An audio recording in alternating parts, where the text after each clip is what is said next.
The message was simple. "Call a taxi, I'm watching TV." That was my son's reply when I asked him to pick me up from the hospital after heart surgery. My hands were still shaking from the IV. My chest ached from the cut that saved my life. And my only son thought the right answer was to laugh and text and tell me to find my own way home. My name is Thomas, and I'm 62 years old. I've spent my whole life working hard, paying my bills, and raising a boy I thought would be there when I needed him most. That text showed me something I didn't want to admit for years, that maybe I'd raised a man who never really saw me as a father at all. Sit back and let me tell you how that one message turned into the kind of revenge people talk about for generations. Because when someone tries to treat you like you're disposable, the best payback is to remind them you're unforgettable. When I finally checked out of the hospital, I held my overnight bag in one hand and a packet of instructions in the other. The nurse smiled politely, but she didn't offer to walk me out. I was supposed to have someone waiting at the entrance, someone who cared. Instead, I leaned against the wall while the automatic doors slid open and the smell of cold asphalt hit me. I called my son again, hoping maybe he had changed his mind. No answer. I called a second time, straight to voicemail. My chest tightened, not from the surgery, but from something worse. Realization. He wasn't busy. He wasn't trapped in traffic. He just didn't want to come. So I shuffled out, clutching my side, and called for a cab like some forgotten stranger. The driver didn't say much. He glanced at my wristband once, then turned up the radio. And in that quiet ride home, I thought about every ball game I'd sat through for him, every science project I helped glue together, every time I told myself that if I just kept showing up, he'd understand what loyalty meant. When I got home, the house was dark. His car was in the driveway. He'd been there all along. Inside, he barely looked up from his phone. "Made it," he said, as if I had just come back from the grocery store. "I did," I answered. I wanted to add more. Wanted to ask him what kind of man leaves his father alone after surgery, but the words caught in my throat. He wasn't listening anyway. The days that followed were a study in absence. He never asked about the stitches, never once offered to make dinner. When I sat in my chair, struggling to stand, he walked past me like I was invisible. And every time I felt that ache in my chest, I thought, maybe the doctors fixed my heart, but my son had already broken it. Nights were worse. I'd hear him laughing with friends online, talking about vacations he couldn't afford, bragging about a promotion he didn't deserve. I stayed silent, listening, because silence is what fathers do when they realize their children are not the people they hoped they'd raise. But silence has limits, and mine was running out. It started small. I pulled out my will, the document I hadn't touched in a decade. His name was still there, bold letters that once meant pride. I stared at it for a long time, wondering how many more times he'd have to fail me before I found the courage to take a pen and draw a line straight through it. He had no idea that with each cruel indifference, each careless word, I was taking notes, not just in my mind, but on paper. Paper lasts. And someday soon, that paper would speak louder than he ever had. The weeks turned into months, and my son's absence didn't fade. It hardened. I had always thought healing would come from time, but time just made the cracks deeper. He was there in the house, yes, but it felt like living with a stranger. He'd come in with his headphones on, head bent over his phone, eyes glowing in that pale blue light. He'd pass me in the hallway without a word, sometimes without even a glance. The man I had raised, my boy who once couldn't fall asleep without a bedtime story, now acted as though I was some old man renting a room. One evening I decided to test him. I set my pillbox on the counter, the one marked with the days of the week, and deliberately left Tuesday's compartment empty. I wanted to see if he'd notice, or even ask if I'd remembered my medicine. He didn't. He grabbed a beer from the fridge, muttered something about a game, and went upstairs. My chest ached. Not from missing a pill, but from realizing that my health was invisible to him. I started writing. At first it was notes, just thoughts I couldn't hold in my head anymore. Little reminders of each slight, each moment he chose himself over me. But then, the notes became records, dates, times. Screenshots of his messages, copies of his bank statements I still had access to because I once co-signed his first account. I kept them in a drawer, hidden, but I checked them often. The stack grew. I remembered when he was 10, and he begged me not to miss his baseball game. I left work early, drove across town, sat in the bleachers with the sun burning my neck, just so he could see me in the crowd. He hit a double that day, and his smile nearly split his face in two when he found me afterward. He hugged me, sweat and dust on his uniform, and said, "Thanks for coming, Dad." That memory stayed sharp because now, 20 years later, he couldn't drive 15 minutes to pick me up from a hospital. My disappointment wasn't just about that one ride. It was about the years between then and now, the steady erosion of gratitude, the selfishness that grew like a vine in his heart. I began to notice how he spoke about me to others. I'd hear him on the phone with his friends laughing. "Yeah, the old man's still kicking. Surprised he made it through that surgery. Guess I won't get the house as fast as I thought." He said it like a joke, but I knew the best jokes carry a little truth. He thought of my home, my savings, my life, everything, as his inheritance, something he was owed. Not something I had worked for, not something I had bled for. Just his by right of being my son. That night, after he went upstairs, I sat at the table in the dark. The only light came from the lamp in the corner, its bulb dim with age.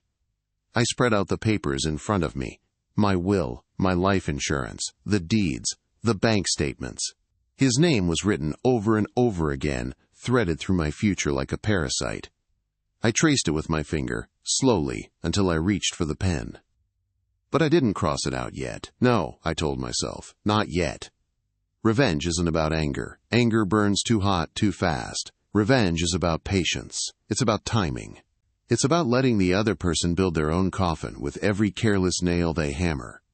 So I let him keep talking. I let him keep laughing. I let him think he was the center of his own world, while I kept watching from the shadows of the house we shared. And soon, I realized, he wasn't just careless with me, he was careless with everyone. One night, he came stumbling home drunk, keys rattling, voice loud. He left the front door open behind him, lights blazing, as if the neighborhood belonged to him.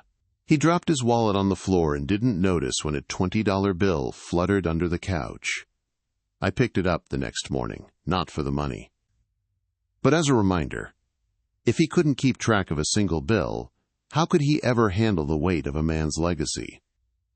He didn't even notice when I started asking questions, quiet ones, to neighbors, to coworkers I still knew at the factory, to the woman at the corner store who said he sometimes forgot to pay his tab. Every answer painted the same picture, a man who thought the world would forgive him simply because he was young and loud and thoughtless. But the world doesn't forgive, and I was done forgiving. My plan didn't come all at once. It came in fragments, little flashes when I sat alone. A whisper when I walked past his empty room, the click of the pen against the paper when I opened that drawer full of records. I wasn't just going to cut him out. No, that would be too simple. Too private. He wouldn't feel the weight of it if it happened quietly in a lawyer's office. No, I needed him to feel it the way I felt abandoned in that hospital lobby. Public, visible, humiliating. And when the idea finally solidified, when I realized exactly how I would make him see, I almost laughed at the simplicity of it. Because all I had to do was tell the truth. But the truth, when timed right, is the sharpest weapon of all. I began to test the waters more deliberately. I wanted to see just how far his selfishness would go. One Saturday, I pretended to struggle with groceries. 3 bags in each hand, my chest tight, my breath shallow. I walked through the front door and let one of the bags drop loudly to the floor, apples rolling across the wood. He was on the couch, controller in hand. He turned his head, laughed, and said, "Careful, old man," before diving back into his game. I picked up the apples myself, one by one, kneeling slowly, the stitches in my chest tugging with every bend. He didn't move an inch. That night, I sat at the table and wrote it down. Not the apples, not the game, just the word careful, because words linger. And I knew someday when I pulled out that folder, I'd want to remember how casual cruelty sounded. The folder became my ritual. Every week I added to it. Sometimes it was just a date with a single sentence. Ignored me after doctor's appointment. Sometimes it was a full page. Told his friends I was useless. Asked when I'd finally retire to Florida so he could have the house. The stack thickened. My anger didn't explode. It condensed. Denser, heavier, sharper. But revenge can't grow in anger alone. It needs fuel. And he gave me plenty. His drinking worsened. I found beer cans under the couch, in his car, once even in the laundry basket. He stumbled in late, stinking of liquor, and left the front door wide open. The neighbors started to talk. One of them, Mrs. Green, whispered to me one morning as I collected the mail. "Your son was out again last night, driving fast, nearly hit the corner sign. You should say something before he hurts someone." I thanked her, but inside I smiled. Because every mistake he made outside these walls was another thread weaving into the net I was building. I didn't confront him, not yet. I let him believe I was weak, passive, too tired to argue. Let him think he was free to keep digging his hole. But I made phone calls, to my lawyer, to the bank, to an old friend who still worked at the local paper. Quiet conversations, seeds planted. Nothing that would sprout right away, but roots spreading beneath the surface. And at night I reread his messages. The one that started it all, "Call a taxi, I'm watching TV." I kept it printed, folded in my wallet. Sometimes I'd take it out at the diner, just to remind myself why patience mattered. He didn't notice the changes in me. Didn't see the way my silence had shifted from helpless to deliberate. He thought he'd won, that I'd accepted my role as the frail old man waiting to hand him everything when I died. But I was writing a different ending. One Sunday he came downstairs bragging about a new watch, gold-colored, flashy, clearly beyond what he could afford. He waved it in my face like a trophy. "Nice, huh? You like it?" I looked at it, then looked at him. "How much did that cost you?" He grinned. "Don't worry, Dad. Someday it'll be yours." I smiled back, but inside, something settled. Not anger, not sadness. Resolve that watch wouldn't be mine. Nothing of his ever would be. And nothing of mine would ever be his. That night, I opened the will again. His name stared up at me, bold and entitled. I picked up the pen, hovered over it, and whispered to myself, "Not yet." Because I didn't just want him cut out. I wanted him to see it happen, to feel the weight of it. To watch the moment his arrogance turned to dust. And I knew exactly how to make sure he never forgot. He started calling later at night. Not to check on me, but to make sure I was home when packages arrived. Boxes with his name on them. Things he didn't want left on the porch. I answered the door because I always answer the door. That's the kind of man I am. But I stopped bringing the boxes inside. I left them stacked by the mat and watched from the window, while he trotted down to collect them without a thank you, without a glance.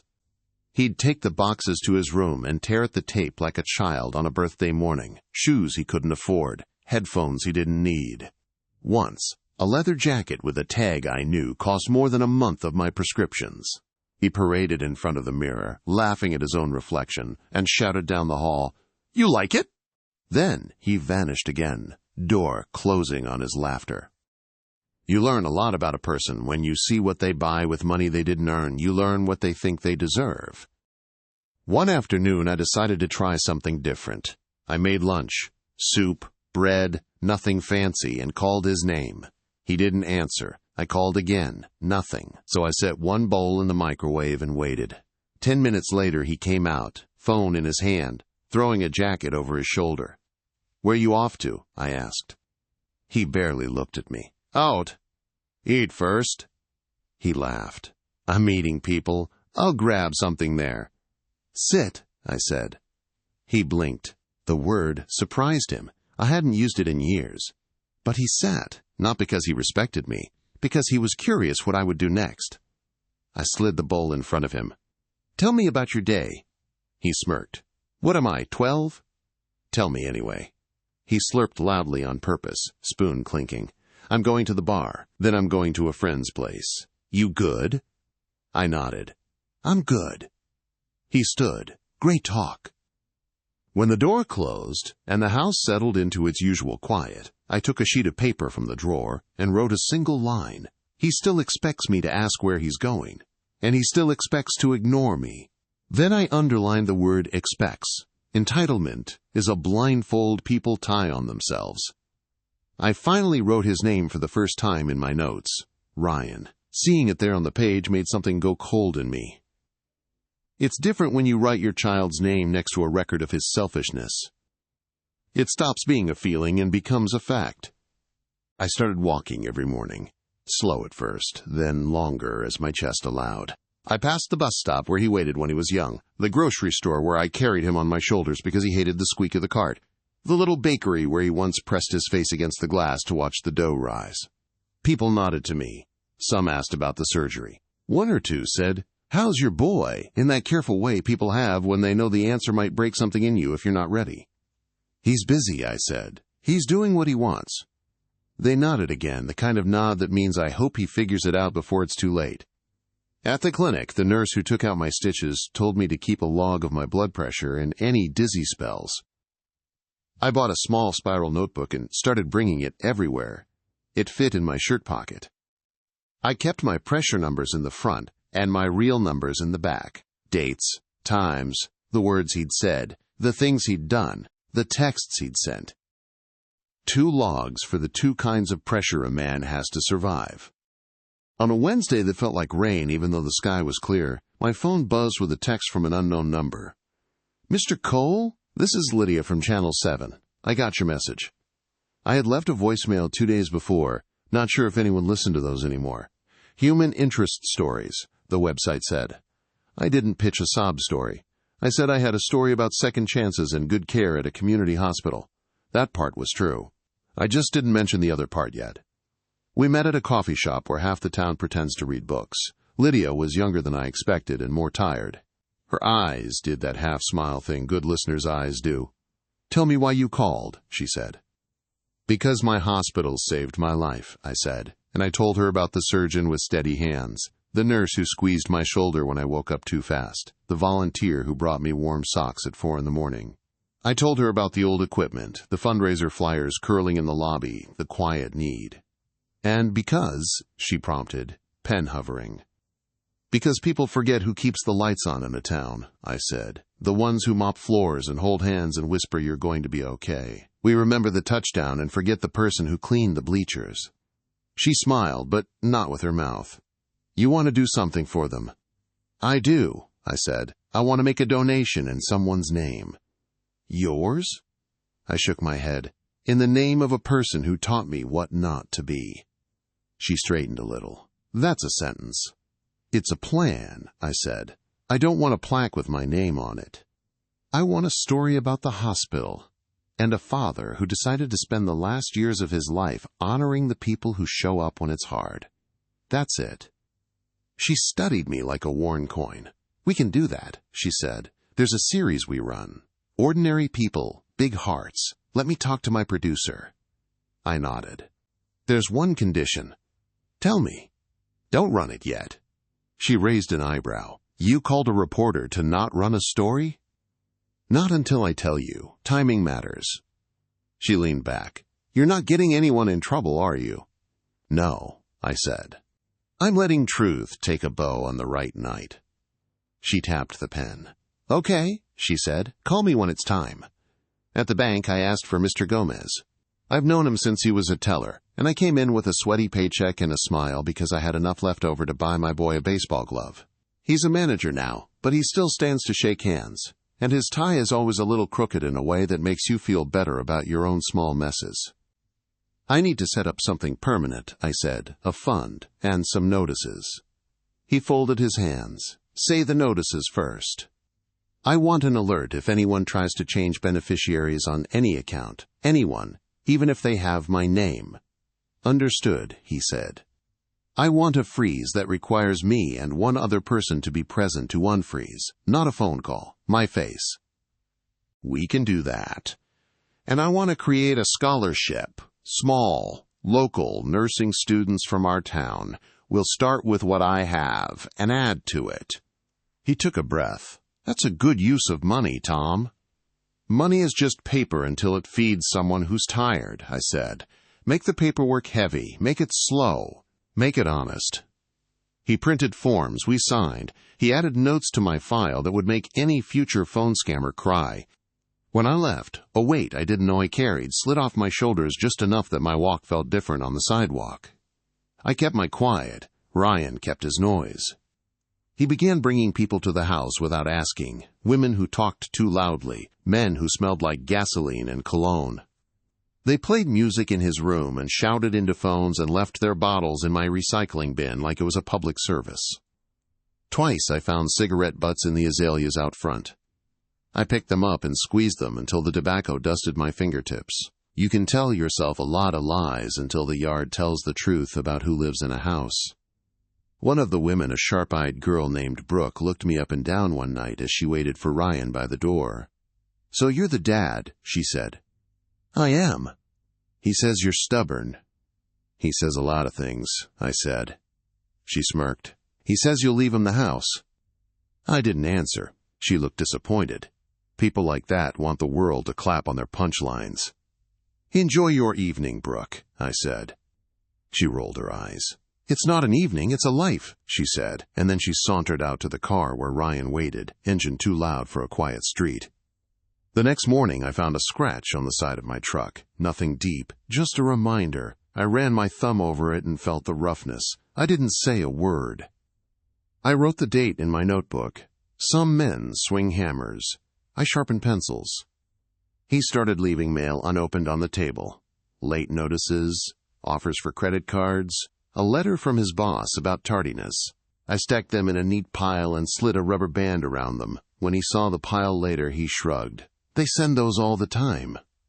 "They don't," I said. "Relax," he answered, already halfway down the hall. He stopped paying me the few small bills he'd said he would cover. The internet he used, the streaming services he watched. "Can you get this month?" he texted, as if I hadn't been getting every month since the day he moved back in. I screen-capped each message and filed it with the rest. One afternoon I sat at the kitchen table with my old friend Pete. He's not a lawyer, but he's known me since we were both skinny kids with knees like knobs. He works at the county office now and knows where paper goes when it needs to travel the right way. "Do it with a flourish," he said, stirring his coffee with a spoon he didn't need. "If you're going to change your will, don't do it alone in a room. Do it with people in chairs." He glanced at me. "And make sure one of those chairs belongs to a camera." "I was thinking that," I said. He smiled. "I know you were."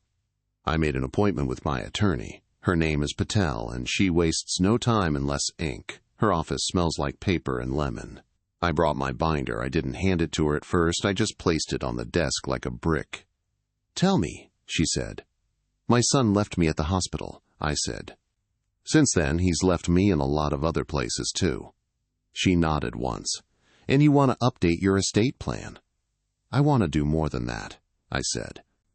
"I want to make sure this house never becomes a trophy for someone who didn't carry a single bag of groceries across this threshold without complaining." "We can do that," she said. "Who do you want to benefit?" "The hospital that kept me, the scholarship fund we're setting up, and a little for the community center on Elm, the one that still fixes kids, bikes for free." She opened a file and wrote 3 names on a blank line. "And your son?" I looked out the window at a tree I've seen through a lot of seasons. "I want him to have what he earned." She waited. "Nothing," I said. "I want him to have nothing." She wrote it down without blinking. "We will include a no-contest clause," she said. "If he challenges the will, he gets $1 and pays costs." I slid the binder across the desk. "If he does challenge, this is why." She opened it and read. She read for a long time. When she finished, she closed the cover and rested both palms on it like a pastor praying. "This is careful," she said. "This is the kind of careful that holds up." "I want it to do more than hold up," I said. "I want it to teach." She tilted her head. "What do you have in mind?" Nothing mean," I said. "I'm done with mean. I'm a tired man who still has some kindness left. I want to announce the scholarship and the gifts at a community night at the hospital. I want Lydia to be there with a camera. I want my son to be there too. I want him to hear me say that a family is not a bank account. It is a promise. And if you break the promise, you lose the right to hold the keys. That's not mean, she said. That's a sentence you hang on a wall. She drafted the documents in 3 days. We signed them in front of 2 witnesses who don't gossip. I took my copy home and placed it in the safe with the deed and my father's watch, the one with a face worn smooth by sweat and summer. Meanwhile, Ryan made a new move. He tried to sell my old tools. They were in the garage, lined up the way I like them, with the wrenches hung smallest to largest and the drill bits in a case older than him. I noticed the empty space where the circular saw usually sits. Then the hammer with the hickory handle was gone. Then the red toolbox that used to live in the back corner vanished altogether. I waited 2 days. Then I walked into his room, which smelled like cologne and dust and a life that passes without waking up. "Where are my tools?" I asked. He didn't look up from his phone. "I borrowed them." "Where are my tools?" I repeated. He sighed. "I sold them." "Why?" "I needed money," he said, as if no other sentence existed. "You have a job." He laughed. "Have you seen the price of things?" "Yes," I said. "I've seen the price of things." He shrugged. "You weren't using them." "They were mine." He rolled his eyes. "Don't be dramatic." When I left his room, I didn't slam the door. I didn't say the words that begged to be shouted. I walked to the kitchen, took the notebook from my pocket, and wrote. "Sold my tools without asking." Then, after a breath, I added, "He believes anything not in his hands belongs to him eventually." I called Pete again. "Find me a good day," I said. "For what?" "For the announcement," I said. "I want the hospital's calendar. I want the community center's schedule. I want the night the most people will be happy to be out." He called back the next morning. 2 weeks. The hospital has a volunteer appreciation night. They'll let you speak if you make it about them." "It is about them," I said.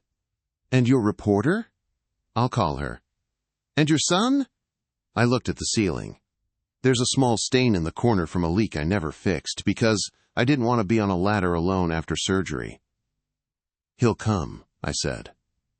"I'll tell him there's a surprise." He doesn't miss surprises.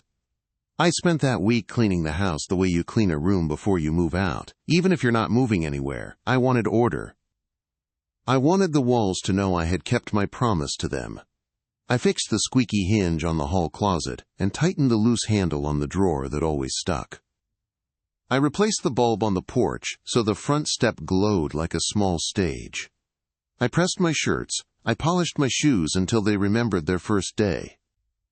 I ironed a tie I hadn't worn since my wife's funeral.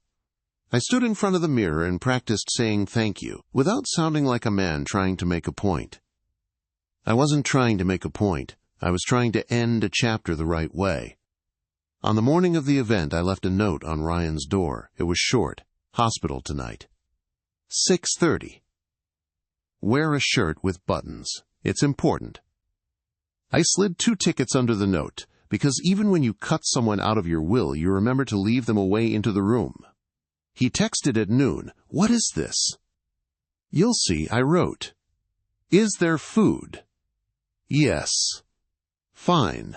At 5:30, I stood by the front door. Ty nodded. Ryan came down in jeans and a wrinkled button-down he didn't tuck. He smelled like a spray that costs more than decency. "What is this again?" he asked. "Volunteer night," I said. "They asked me to speak." He made a face. "You?" "Me." "About what?" "The hospital." He shrugged and looked at his phone. "This better be quick." "It won't be," I said, quietly enough that only the door heard me. We drove in silence. The hospital parking lot was full in that good way that means people came for once because they wanted to, not because they were sick. The lobby had a table with lemonade. Paper hearts on the wall held names written in green marker. Lydia stood near the doorway with a camera operator, hair pulled back, eyes alert. "Mr. Cole," she said, shaking my hand. Her grip was firm. "Ready?" Almost, I said. This is my son, Ryan. He looked her up and down with the casual rudeness of someone who thinks everyone's a waitress. Hey! She nodded politely and turned her attention back to me. We'll roll on the speeches and grab you for a quick soundbite after, she said. You can just speak from the heart. No need to overthink it. I smiled. I won't. The auditorium was small but felt big when it filled. Nurses sat in clusters, laughing with the kind of laughter you earn after midnight. Volunteers wore their best sweaters. The director stood at the lectern and thanked people for showing up so often to do thankless things. Ryan sat beside me, bouncing his leg, checking his phone, whispering, "How long is this?" Twice. "Long enough," I said. They called my name. I walked to the front. The lights were brighter than I expected. I could feel the camera on my left. I could feel my son on my right, half bored, oblivious. I rested my palm on the lectern and took a breath that didn't hurt. 2 months ago, I said, I woke up in this building with a scar and a second chance. The room quieted, in the way rooms do when the next sentence matters. A surgeon's hands stitched me back together. A nurse touched my shoulder and told me I could breathe. A volunteer brought me socks when my feet wouldn't get warm. I'm alive because people in this room did their jobs on days when their own lives were heavy. I paused. Lydia's camera whispered. I've spent a lot of years thinking I could do everything myself. Turns out I can't. Turns out none of us can. A town is the people who show up when you can't stand up. There were small nods, small noises people make when their own memories stir. I wanted to say thank you, I continued, and a thank you should be more than words. So tonight I'm announcing a gift. A fund to help nursing students from our town pay for school, and a contribution to keep the lights on here when the budget says the lights should dim. A small clap rippled through the room, then grew. I lifted a hand and the sound settled. One more thing, I said. When I leave this world, the rest of what I have will come here. To the hospital. To the scholarship. To the place down on Elm where kids fix their bikes and find out they can fix other things too. Behind me on the screen, the hospital's media person put up the name of the fund. The room murmured in that surprised way that tastes like relief. And because a family is a promise, not a paycheck, I said, looking right where I knew the camera would catch my eyes, I have removed my son from my will. The room froze. The sound changed. It didn't get louder. It got sharper. People don't gasp at drama. They gasp at clarity. I didn't look at Ryan. I didn't need to. I could feel the heat rising off him like a stove. I kept my voice steady. I'm not punishing anyone, I said. I am telling the truth about what love looks like when words stop matching actions. Love shows up. Love waits at the hospital door.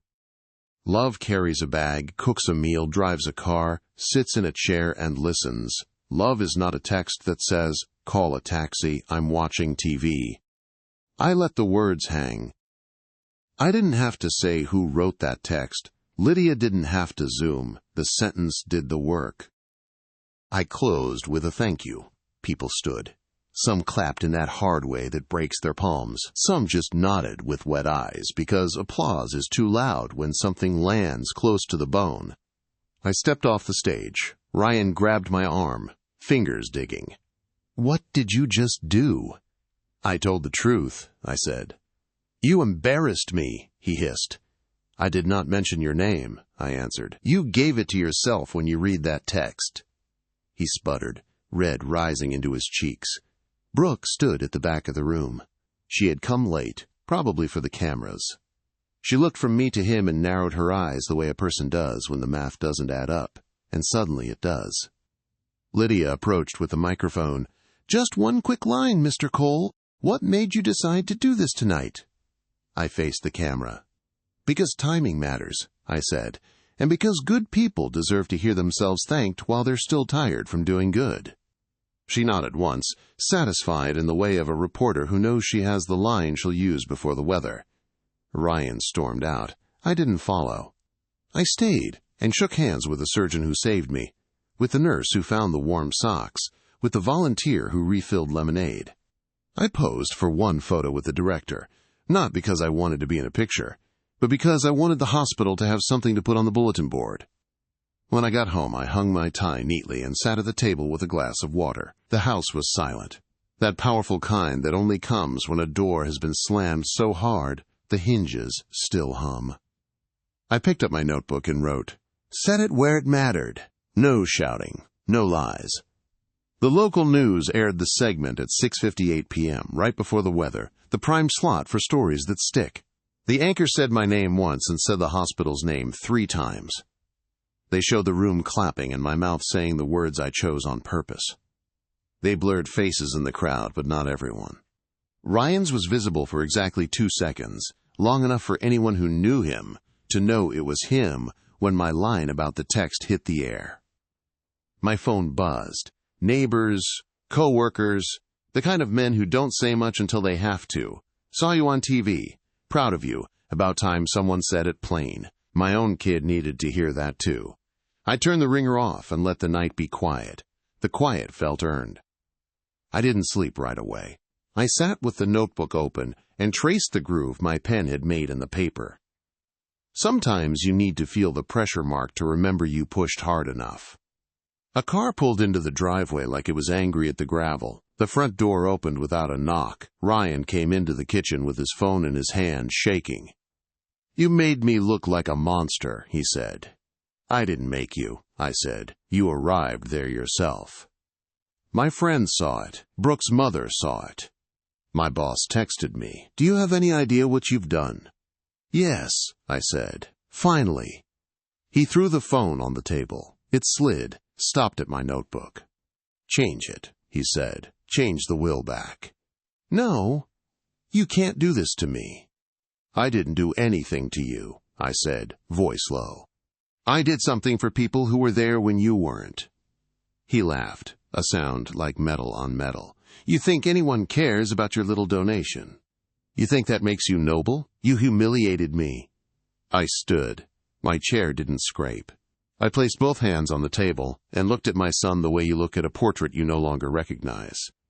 "You humiliated yourself," I said, "at the hospital. In this house, in every room where you chose yourself over family. I'm done lying for you." He swallowed. His eyes darted to the safe. He knew where it was. He had tried the handle once when he thought I was asleep. I changed the code the next day. "What now?" he said, almost whispering. "Now," I said, "you decide if you want to be a man or a cautionary tale."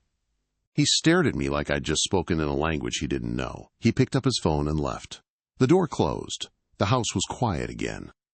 I didn't chase him down the hall with more words. I had used the last ones I needed in that auditorium. From here on it would be paper and time. The next morning, the community center called to thank me. The director cried on the phone. The kind of quiet crying that embarrasses good people because they want to be tough. The hospital sent an email with forms and reminders and a list of students we could help this year and the next if we were careful and generous. I made coffee. I stood at the sink and watched the steam rise. The sun touched the porch just so and made the dust dance in a way that almost looked like a celebration for small things. I breathed. The tightness in my chest was still there, but different. Less of a fist, more of a palm. Ryan didn't come home that night. He didn't come home the next night either. On the third morning, a text. "You're a joke." I didn't answer. At noon. "I'm coming by for my stuff." "I'll be here," I wrote. He arrived with Brooke and another man I didn't know, both in sunglasses like they were planning a heist in a bad movie. They went to his room and came down with 2 suitcases, a backpack, the gold-colored watch on his wrist. At the door, he paused. For a second, the boy in him flickered behind the man he'd become. "You really did it," he said. "I did," I said. "You'll die alone," he said. "I won't," I said, "but even if I do, it'll be with the right people's names in my pocket." He left. The door closed. The quiet returned, not empty this time, but clean. I did the dishes. I wiped the counter. I put my notebook away and replaced it with a fresh one, labeled simply with the month. I stepped outside and swept the porch, each stroke a small sentence that said, "This house belongs to someone who shows up." The phone rang again. "Lydia, "We're getting emails," she said. "People want to donate. People want to volunteer. People asking if they can nominate their parents for the series. You lit a match." "I just told the truth," I said. "That's all it takes sometimes," she answered. "Listen, if you ever want to sit for a longer interview, the kind where we get to talk about what makes a father say what you said, my producer." "Maybe later," I said. "For now, I'd like to be a man who cleans his porch." She laughed. "Fair enough." I hung up and kept sweeping. Across the street, Mrs. Green waved from her mailbox. She mouthed, "Good job." I nodded back, not because I wanted applause from a porch, but because it's good to know your neighbors still want to wave. In the afternoon, I drove to the hospital with a small box. Inside were the letters I'd written to go with the scholarship. Short notes to each student, none longer than a paragraph. Study when you're tired. Be kind when you're angry. Keep socks in your locker for someone else. The director read one and smiled. "They'll keep these," she said. "I hope so," I said. "They'll need something to hold when a shift ends and the whole world feels heavy." When I got home, there was a final envelope on the mat addressed to me in Ryan's handwriting. I recognized the tilt of the letters. I took it to the kitchen, slid it open, and slid out a single page. It said 3 words. You chose them. I stood there, paper in hand, and felt a sadness that wasn't sharp anymore. It was round, a stone you carry in your pocket to remember how much your hand can hold. I put the note in the back of the notebook and wrote under it, "I chose the people who show up. That's what family means." Night came. I made soup. I ate it at the table where I had written so much and said so little. I washed the bowl and set it on the rack and turned off the light in the kitchen. In the hallway, the safe glowed a dull green from the keypad. I touched it with my knuckles, a small thanks. In the bedroom, I sat on the edge of the bed and listened to the house breathe, old wood sighing, the refrigerator humming, the quiet tire noise of a car passing, slowing at the stop sign, moving on. I lay back and stared at the ceiling where a shadow looked like a river I'd crossed. I slept. And for the first time in a long time, I didn't dream of hospital corridors or incoming texts or the sound of a door closing behind a son who thought love was a thing that arrives by inheritance. I slept like a man who had finally put his name on the right line. A few days after Ryan moved out, the silence in the house deepened. Not the painful silence of abandonment anymore, but the steady quiet of order being restored. I found myself cleaning rooms I hadn't walked into for months, opening curtains he had left closed, letting light in where shadows had been. The neighbors noticed. Mrs. Green crossed the street one morning with a basket of muffins. "Saw the story," she said softly. "You did the right thing." I thanked her, but I didn't tell her what mattered most to me, that the story wasn't over. Because the truth about timing is this. Revenge isn't complete when the other person is angry. It's complete when the world itself shifts and holds up a mirror they can't turn away from.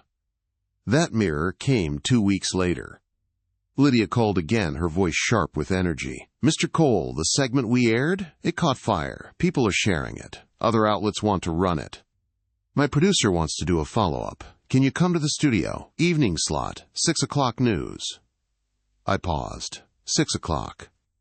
That was the time when half the town sat with dinner on their laps, and the other half sat in diners or bars with televisions bolted to the walls. The time when eyes were already tuned in. "Yes," I said, "I'll come." When I arrived at the studio, the lights felt harsher than the hospital auditorium. The air buzzed with equipment and quiet urgency. Lydia met me at the door, smiling wide. "This is bigger than we thought. We'll run the original clip, then ask you about family, about choices, about legacy. Keep it honest. That's what people connected with." I nodded. Honest is all I have left. They powdered my face, clipped a microphone to my lapel, and sat me under the glare of the studio set. The anchor, polished and warm, leaned close. "You ready?" "I've been ready for a long time," I said.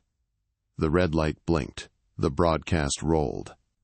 They played the clip of me at the hospital event. The audience clapped again, as if the sound could travel through the screen. Then the anchor turned to me. "Mr. Cole, people across the city are talking about your words. What message did you want to send, not just to your community, but to families everywhere?" I looked into the camera, straight into it. I wanted to remind people that family is not owed. It's earned. A father, a mother, a child. Those titles mean nothing without the action behind them. If you can't show up when it matters, you've already walked out the door, whether you live in the same house or not. The anchor nodded gravely. "And you made a very public choice to cut your son from your will." "I did," I said, "and I stand by it, because love without responsibility is not love, it's theft. And I won't let my life's work be stolen by someone who couldn't lift a hand when I needed one." The silence that followed was thick. You could feel people across town putting down their forks, pausing their chewing, staring at the screen. Then the anchor asked, "Do you regret it?" I leaned forward just a fraction. I regret that I had to, but I don't regret telling the truth, because the truth protects the people who deserve protection, and it exposes those who don't. The segment ended there, clean, sharp, final. But the story didn't end at the studio. By the time I walked through my front door, my phone was buzzing nonstop. Missed calls, messages, voicemails, friends, strangers, and one number I knew well, Ryan's. The last voicemail he left was jagged with fury. "You ruined me. My boss fired me after they saw that. Brooks' family won't talk to me. Everyone knows." Everyone's laughing. "Do you understand what you've done?" I sat at the table, listening to his voice break apart. And for the first time in years, I felt no weight pressing on my chest. Because this wasn't about cruelty. It was about justice catching up with a man who thought he was untouchable. I didn't return his call. I didn't need to. The world had answered for me. The next morning, the headline in the local paper sealed it. "Father's will, son's absence. The town that chose sincerity over entitlement." And under it, a photo of me shaking hands with a nurse, smiling. Not the smile of a man who won, but the smile of a man who finally put his life in the right hands. That's the thing about revenge. The best kind isn't loud. It doesn't scream. It doesn't break doors or throw fists. It just waits, patient, steady, until the truth is undeniable. And when it finally lands, it lands like a hammer. My son left me at the hospital. I left him off the will. And on to the evening news. The whole town knows which of us walked away standing taller. If you like this story, please like this video, subscribe and join Taste of Revenge family, and share your impressions of the story in the comments. To listen to the next story, click on one of the boxes on the right. Thank you for watching to the end.